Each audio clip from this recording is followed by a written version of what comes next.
Hello बच्चों, स्वागत है आप सभी का हमारे YouTube channel study for story में। एक बार फिर से मैं आप लोग के लिए वीडियो लेकर के आया हूँ मैथ, जिसमें हम आज समुच्चय सिद्धांत के बारे में पढ़ेंगे।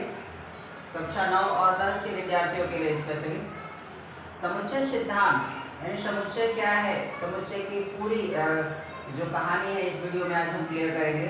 समुच्चय एक विशेष प्रकार की चीज़ों का समूह है। जैसे कि हम पहले संख्याओं के समूह की बात करें तो संख्या आप जितनी भी जानते हैं उनको अगर हम एक जगह पे इकट्ठा करके लिखें तो उन्हें हम क्या कहते हैं, समुच्चय कहते हैं। ऐसे बहुत सारी चीज़ों के समूह आप बना सकते हैं। जैसे कुछ सामानों के समूह आप बना सकते हैं, तो उनका जो समूह आप तैयार करते हैं उन्हें क्या कहते हैं, समुच्चय कहते हैं। अक्षरों के समूह को समुच्चय कहा जाता है। जैसे ABCD क ख ग घ अ मात्रा अ से लेकर अ तक, इनका एक जब आप ग्रुपिंग करते हैं, एक समूह बनाते हैं, तो उन्हें हम क्या कहते हैं, समुच्चय कहते हैं। चलिए समुच्चय के कुछ नियम भी जान लेते हैं। समुच्चय के नियम में क्या क्या हमें जानना जरूरी है। समुच्चय में हम जब भी लिखते हैं तो एक चीज का हमेशा ध्यान रखना है कि समुच्चय को हम बराबर कैपिटल लेटर से लिखेंगे। जैसे कि अगर हमें कभी भी समुच्चय दिखाना है, जैसे कि मान लीजिए एक समुच्चय हम लिख रहे हैं, ए 1 2 3 4 5 6, इस तरह से हमने लिखा। दूसरा समुच्चय बी जो हमने लिखा A B C D E, इस तरीके से। और तीसरा समुच्चय हमने लिखा क ख ग घ, इस तरीके से। और चौथा समुच्चय हमने डी लिखा, इसमें हम अ आ ई और भी बहुत कुछ, ठीक है। हम इसमें क्या देख रहे हैं, हमने जब समुच्चय को लिखा है तो समुच्चय हम हमेशा कैपिटल लेटर से लिखते हैं। देखिए ABCD, समुच्चय को जब भी लिखा जाता है कैपिटल लेटर से लिखा जाता है। हमेशा मझले कोष्ठक में रखा जाता है, करली ब्रैकेट जिसको कहते हैं इंग्लिश में। ये मझला कोष्ठक आपको लगाना है समुच्चय के लिए। हमने अंदर जो लिखा है 1 2 3 4 5 6, समुच्चय ए में लिखा है। समुच्चय बी में ABCDE लिखा है। समुच्चय सी में हमने क ख ग घ लिखा है। समुच्चय डी में हम अ आ ई और बड़ी लिखा है, ठीक है। ये जो जो कोष्ठक के अंदर लिखे गए हैं उन्हें हम क्या कहते हैं, समुच्चय के अवयव या तत्व कहा जाता है। इन्हें हम समुच्चय का अवयव या फिर तत्व कहते हैं, याद रखिए। यानी 1 2 3 4 5 6 समुच्चय ए के क्या है, तत्व है, याद रखिए, या अवयव है। ABCD और E समुच्चय बी के लिए क्या है, तत्व है या अवयव है, ठीक है। क ख ग घ समुच्चय सी के तत्व है या अवयव है। अ आ ई और बड़ी समुच्चय डी के तत्व है या अवयव है, ठीक है।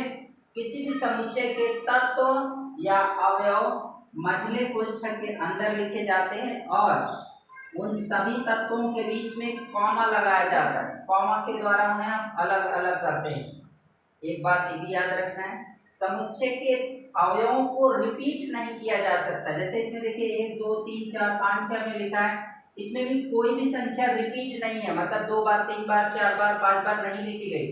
जैसे 2 इसमें एक ही बार आया है, 3 भी इसमें एक ही बार आया है, 4 भी इसमें। यानी समुच्चय के तत्व या अवयव को दोहरा तेहरा के नहीं लिख सकते, रिपीट करके नहीं लिख सकते। जैसे इसमें ABCDE आया है तो इसमें कहीं भी ना तो A रिपीट किया गया है, ना B रिपीट किया गया है, ना C रिपीट किया गया है। हम सभी को एक बार लिखेंगे, ठीक है। इसमें क ख ग घ लिखा हुआ है, इसमें किसी भी अक्षर को रिपीट नहीं किया गया है।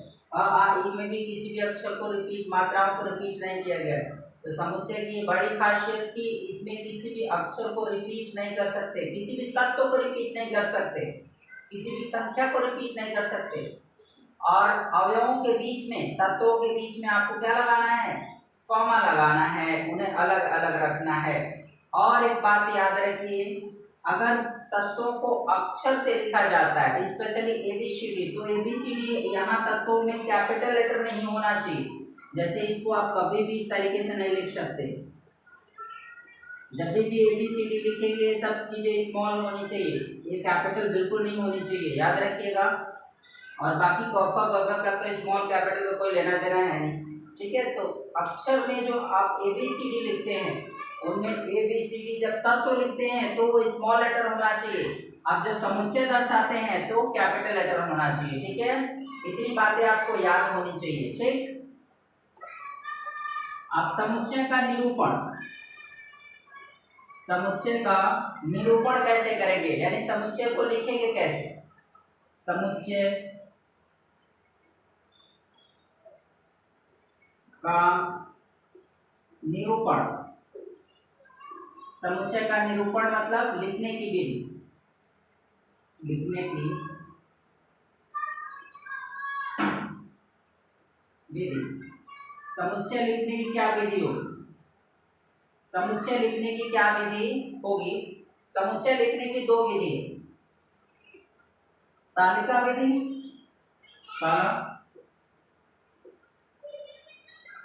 तालिका विधि जिसको आप सूची विधि भी कहते हैं, सूची विधि,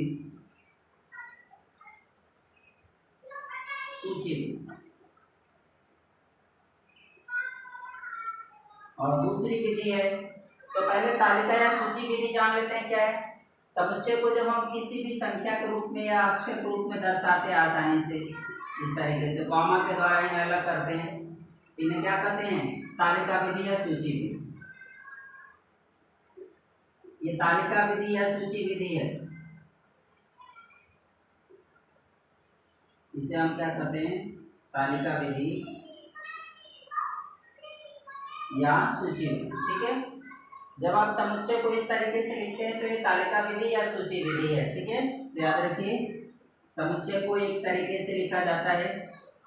दूसरा तरीका क्या होगा समुच्चय लिखने का, गुण या निर्माण विधि। दूसरा गुण विधि या निर्माण विधि। गुण विधि या निर्माण विधि, समुच्चय लिखने की ये दूसरी विधि है। अब इस विधि में हम क्या करेंगे, जैसे कि हम कुछ संख्या लिखेंगे, उसको हम दर्शाते हैं कि इसको हमने लिखा है, लेकिन आप इसको समझना है कि क्या करना है। जैसे कि हम यहाँ लिखते हैं समुच्चय ए, यक्स ऐसा है कि यक्स एक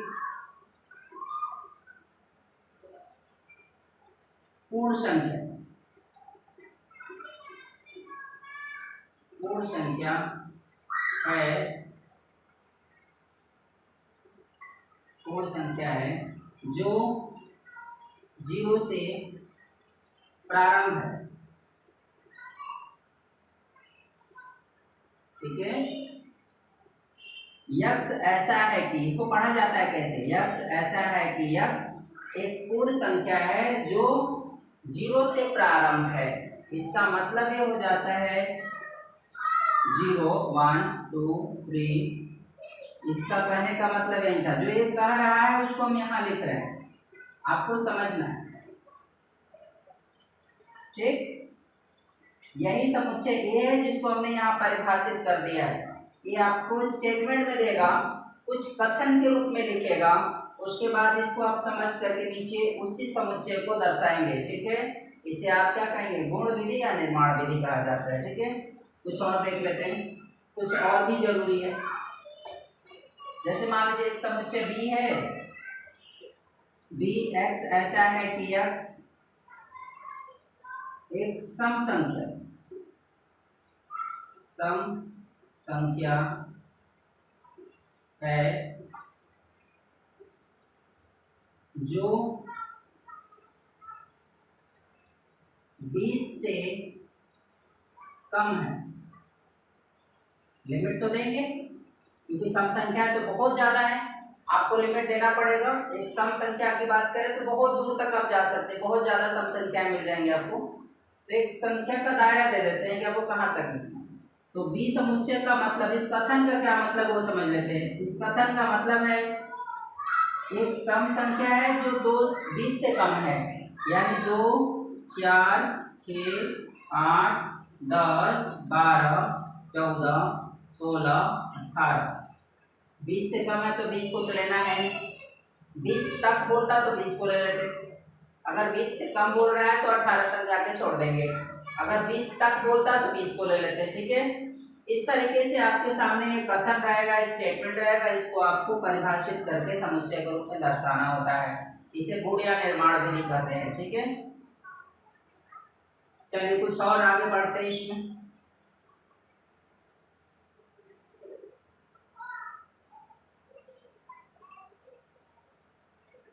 समुच्चय के भेद, समुच्चय के क्या भेद होंगे?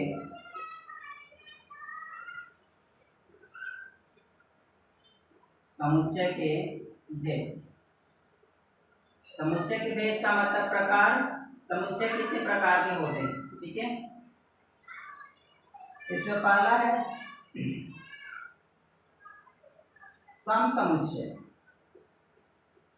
सम समुच्चय, सम समुच्चय का क्या मतलब होता है, एग्जांपल से समझते हैं। समुच्चय ए हमने लिखा, समुच्चय बी हमने लिखा, समुच्चय ए और बी में आपको क्या लग रहा है, क्या बराबर होगा? हम अवयवों की संख्या बराबर देख रहे हैं। यहाँ पे 4 अवयव ऊपर है, 1 2 3 4, 4 तत्व ऊपर और 4 तत्व ही नीचे है। ठीक है, भले इधर उधर लिखें, समुच्चय में अवयवों को इधर उधर लिखा जा सकता है, इसके लिए कोई दिक्कत नहीं है। समुच्चय में अवयव जो हम कर्ली ब्रैकेट के अंदर लिखते हैं, इसमें आगे पीछे इधर उधर लिखा जा सकता है। कोई जो नहीं है कि 1 को पहले लिखना है, 2 3 4 को बाद में लिखना है, ऐसा कुछ नहीं। आप 4 को पहले लिख सकते हैं, 2 को पहले लिख सकते हैं, 3 को पहले लिख सकते हैं, आगे पीछे करके तत्वों को लिखा जा सकता है। समुच्चय का नियम है, उसे समुच्चय पे कोई प्रभाव नहीं पड़ेगा। ठीक है, लेकिन ये बराबर कैसे होंगे? अगर ये बराबर होते हैं तो ये सम समुच्चय कहलाएंगे। ठीक है, सम समुच्चय का मतलब होता है 2 या 2 से अधिक समुच्चय जिनके अवयव की संख्या बराबर हो और साथ ही साथ जो अवयव दिए गए हैं या तत्व दिए गए हैं वो भी बराबर हो। अवयवों की संख्या कितनी है? 1 2 3 4, 4 इसमें भी है, 1 2 3 4, 4 इसमें। अवयवों की संख्या बराबर है। ठीक है, अवयवों की संख्या भी बराबर होनी चाहिए और दोनों में अवयव भी बराबर होने चाहिए। यानी 1 2 3 4 अगर ऊपर दिया तो नीचे भी कहीं ना कहीं 1 2 3 4 है। अगर ऐसा मिलता है तो उन्हें हम क्या कहेंगे? सम समुच्चय कहेंगे। अवयवों की संख्या और अवयव जो दिए गए हैं वो दोनों समान होने चाहिए, बराबर होने चाहिए, तभी उसे आप क्या कर सकते हैं? सम समुच्चय कहते हैं। ये आपका ए बराबर बी है। सम का मतलब यही होता है, ए बराबर बी सम समुच्चय है।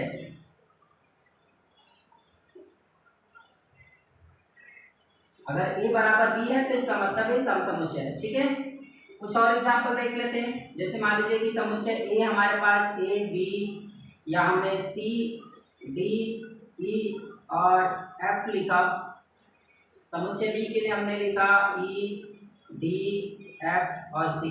देखिए ये भी आपका सम समुच्चय है, क्योंकि 4 अवयव ऊपर भी हैं और 4 अवयव नीचे भी हैं, और वही 4 अवयव ऊपर है जो 4 नीचे हैं। यानी सी डी ई एफ ऊपर भी है और सी डी ई एफ नीचे भी है। भले इधर उधर लिखे, उससे कोई मतलब नहीं है, इधर उधर कहीं भी लिखे हो, लेकिन ब्रैकेट के अंदर जो ऊपर है वही चीज नीचे होना चाहिए और अवयवों की संख्या और अवयव एक जैसे होने चाहिए, तभी उसे हम क्या कहेंगे? सम समुच्चय कहेंगे। चलिए आगे चलते हैं थोड़ा और। दूसरा, और अगर अवयवों की संख्या और अवयव बराबर ना हो तो उसे क्या कहेंगे? विषम समुच्चय कहेंगे। अगर अवयवों की संख्या और अवयव बराबर ना हो तो उसे क्या कहेंगे? विषम समुच्चय। जैसे देख लीजिए, विषम समुच्चय।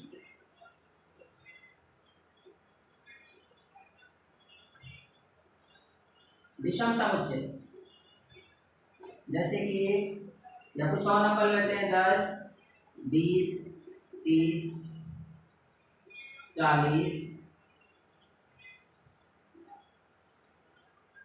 कुछ इस तरीके से 50। और समुच्चय बी में हम ले लेते हैं 20 30 60 40 10। ठीक है, यहाँ देखिए 1 2 3 4 5 तो हैं, यहाँ भी 1 2 3 4 5 है ना। अवयव की संख्या तो बराबर है लेकिन अवयव बराबर नहीं है। यहाँ देखिए 20 यहाँ ऊपर है लेकिन 20 एक नंबर मिसिंग है आपका, एक नंबर मिसिंग। और कौन सा नंबर है? 50। 50 यहाँ देखिए ऊपर है, नीचे 50 की बल्कि 60 आ गया। अवयव बराबर है, अवयवों की संख्या बराबर है, सॉरी अवयवों की संख्या बराबर है। 5 अवयव ऊपर है तो 5 ही अवयव नीचे दिए गए हैं, ये तो बराबर है। लेकिन अवयव बराबर नहीं है, ऊपर 50 है नीचे 60 है, बाकी सब तो मैच कर रहे हैं, लेकिन ये 50 और 60 हो गया, इसलिए इसको हम सम समुच्चय नहीं कहेंगे बल्कि विषम समुच्चय कहेंगे। ये बराबर नहीं हो सकता बिल्कुल, ठीक है, तो इसमें क्या कहेंगे? विषम समुच्चय कहेंगे, ठीक। और आगे चलते हैं इसमें।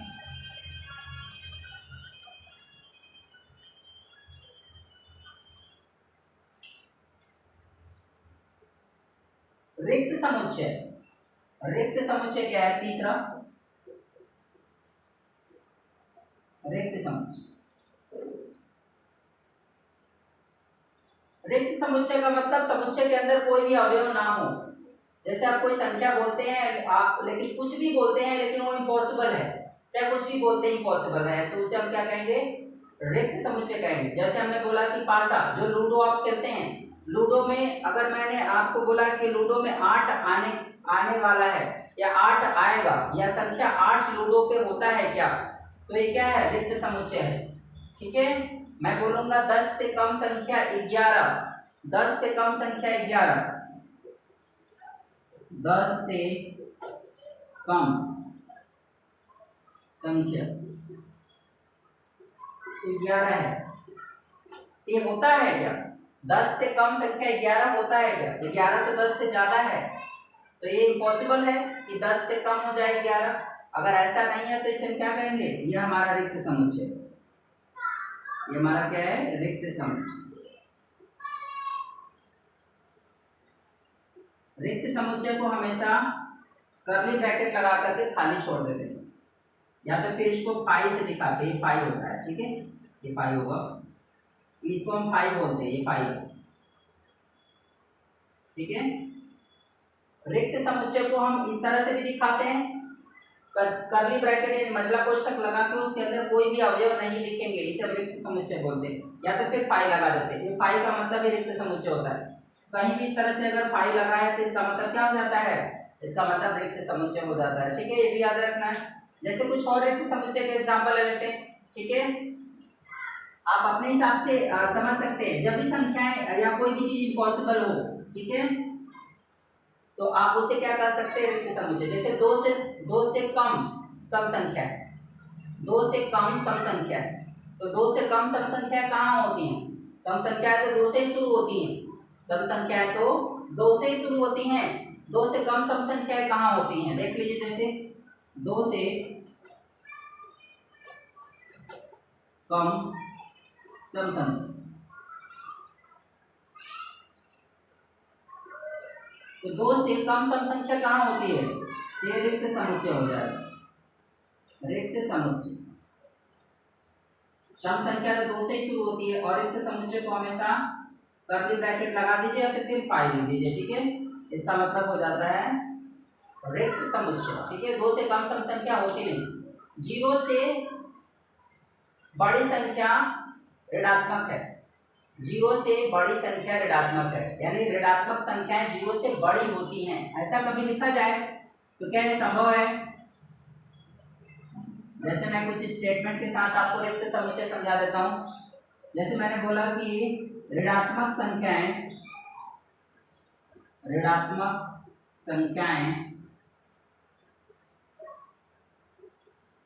0 से बड़ी हैं, तो क्या ये कभी होता है? ऋणात्मक संख्या हमेशा 0 से छोटी होती है, बड़ी बिल्कुल नहीं होती, तो ये क्या हो गया? रिक्त समुच्चय हो गया।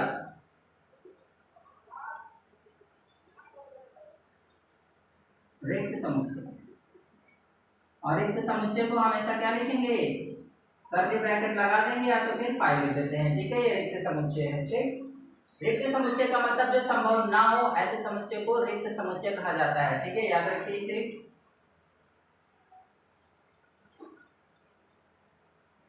अब आगे चलते हैं इसी एकल समुच्चय, तीसरा इसमें समुच्चय का भेद हम पढ़ रहे हैं। समुच्चय के भेद में हमने सम समुच्चय बताया, विषम समुच्चय बताया, रिक्त समुच्चय भी आपको क्लियर हो गया। और अगला है एकल समुच्चय। एकल समुच्चय, एकल समुच्चय में समुच्चय के अवयव एक ही होंगे, एक से ज्यादा नहीं होने चाहिए। जैसे हमने कोई भी समुच्चय लिख दिया, यहाँ पे एक लिख दिया, या फिर आप बी समुच्चय लिखते हैं, यहाँ पे 5 लिख दिया, सी समुच्चय लिख देते हैं, यहाँ पे डी लिख दिया, ई समुच्चय लिखिए, यहाँ पे समुच्चय ए बी सी डी, आपने कुछ भी लिख दिया, अ की मात्रा लिख दिया यहाँ पे, और ई समुच्चय जो आपने लिखा है यहाँ पे ग या कुछ इस तरह से लिख दिया, ठीक है। ये कहीं देखिए अवयव है लगातार, इसमें सब में एक अवयव है, एक तत्व है, एक तत्व यहाँ भी है, एक तत्व यहाँ भी है, एक तत्व यहाँ भी है, एक कहीं यहाँ भी है और एक तत्व यहाँ भी है। सभी जगह पर एक एक तत्व है। जब किसी समुच्चय में एक ही तत्व लगातार, तत्व क्या है उससे मतलब नहीं, महिला कोष्ठक के अंदर क्या है उससे मतलब नहीं, लेकिन होना सिर्फ एक ही चाहिए, तो उसे हम क्या कहेंगे, एकल समुच्चय कहेंगे, ठीक है। याद रखिए इसे एकल समुच्चय को।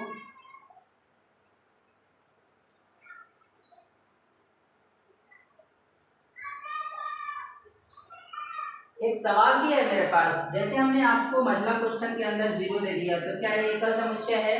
बिल्कुल है, क्योंकि एक तत्व है ना, कुछ भी है एक तत्व तो है ना, 0 ही क्यों ना हो, लेकिन है तो एक तत्व, तो ये आपका एकल समुच्चय हो जाएगा, ये आपका एकल समुच्चय है।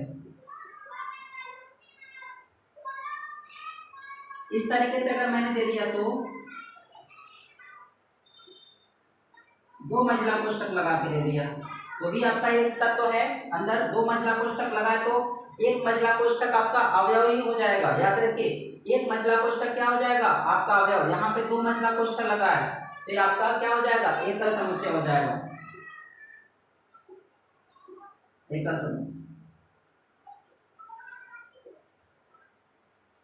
एक मंजिला कोष्ठक के अंदर अगर दूसरा मंजिला कोष्ठक बना है तो इसका मतलब एक तो है ना तत्व, वहां पे अंदर तो है ना, मंजिला कोष्ठक के अंदर अगर है तो वो एकल समुच्चय हो जाएगा। जैसे अगर हम 2 मंजिला कोष्ठक लगा देते तो अंदर ही कॉमा दे करके, तब एकल समुच्चय नहीं होता, क्योंकि इसके अंदर 2 मंजिला कोष्ठक आ गया तो बिल्कुल एकल समुच्चय नहीं है, इसे आप एकल समुच्चय नहीं कर सकते, ठीक, ये भी याद रखिए। इसके अलावा अगर हमने 5 दे दिया तो 5 मंजिला कोष्ठक के भीतर अगर 5 आ गया तो भी यह एकल समुच्चय है, क्योंकि एक तत्व है 5, तत्व कुछ भी हो एक होना चाहिए, ठीक है, तत्व क्या है उससे मतलब नहीं है, लेकिन होना एक ही चाहिए, ठीक, तो इसे हम क्या कहेंगे, एकल समुच्चय, ठीक, याद रखिए इसे।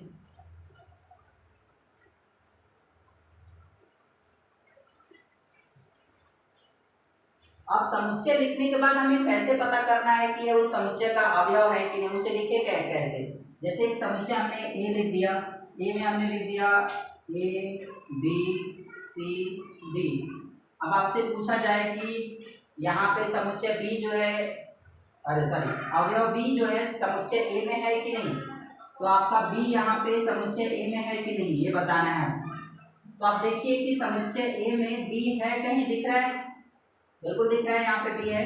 अगर बी है तो यहाँ पे इस तरह से निशान लगाएंगे, इसका मतलब इसको पढ़ते क्या है, बी समुच्चय ए का तत्व है, इसे पढ़ते क्या है, बी समुच्चय ए का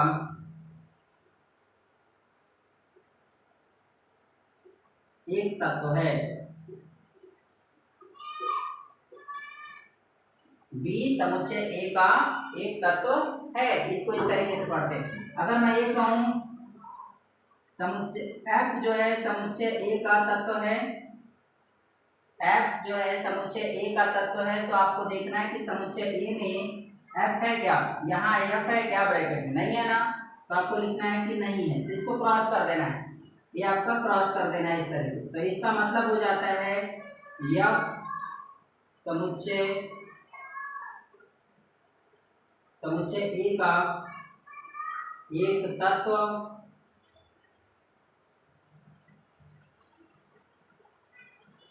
नहीं है, ठीक है। आपको समुच्चय का तत्व है कि नहीं है ये आपको समझ में आ गया होगा, ठीक है। फिलहाल हम कुछ और एग्जाम्पल से समझा देते हैं आपको। जैसे कि मान लीजिए कि हमने समुच्चय एफ लिखा है यहाँ पे, समुच्चय एफ हमने प्लस दे दिया, माइनस दे दिया, मल्टीप्लाई और डिवाइड, ठीक है।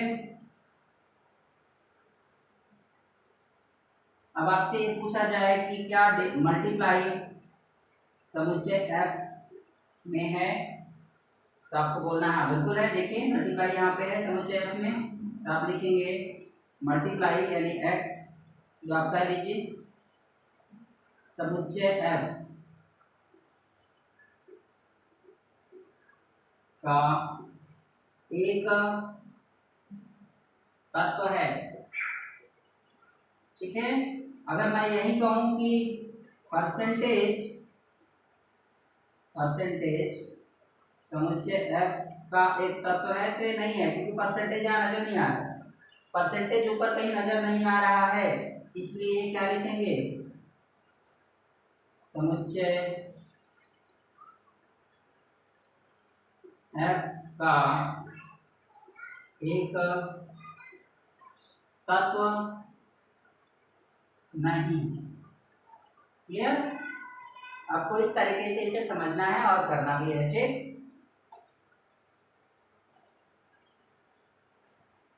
अब समुच्चय के बारे में आपको बहुत चीजें हमने बताई इस वीडियो में, आपको इसे घर पे प्रैक्टिस करना है। समुच्चय में और भी बहुत कुछ है, इसके लिए हम दूसरा वीडियो भी अपलोड करेंगे आप लोगों के लिए। फिलहाल के लिए समुच्चय में हम इतना ही आपको बताएंगे, इसको घर पे प्रैक्टिस करिए। अभी बहुत कुछ है समुच्चय में, समुच्चय का योग है, समुच्चय का अंतर है, ठीक है, और समुच्चय में बहुत सारी चीजें हम आपको पढ़ाएंगे, पूर्ण संख्याएं की समुच्चय, बहुत कुछ आने वाला है आगे चल के, वो चीजें हम आपको बताते रहेंगे। समुच्चय में एक दूसरा वीडियो अपलोड करेंगे, उसमें पूरा समुच्चय क्लियर हो जाएगा। फिलहाल के लिए इस वीडियो में हमने इतना ही आपको समझाना था, और आपको वीडियो अगर अच्छा लगा हो तो इस वीडियो को ज़्यादा से ज़्यादा लोगों में शेयर करें, ताकि वो समुच्चय के बारे में जानकारी हासिल कर सके। और वीडियो को लाइक करें, चैनल को सब्सक्राइब करें, बेल आइकन को तो जरूर ही दबाएं, ताकि आने वाले वीडियोस के भी नोटिफिकेशन आपको मिलते रहें। और इसी तरह के वीडियोस मैथमेटिक्स में आप लोगों के लिए अपलोड करते रहेंगे हम, और इस वीडियो को देखें और समुच्चय के बारे में समझें। आपको जानकारी ज़्यादा से ज़्यादा हासिल करनी, अगर आपको ज़्यादा जानना है तो कमेंट बॉक्स में जाकर कुछ एक्स्ट्रा कमेंट्स कर सकते हैं, उसमें आपके कमेंट्स के ऊपर मैं रिप्लाई दे दूंगा और कोई वीडियो अपलोड करके मैं आपको समझा दूंगा, ठीक है। फिलहाल के लिए इतना ही, धन्यवाद, हैव अ गुड डे।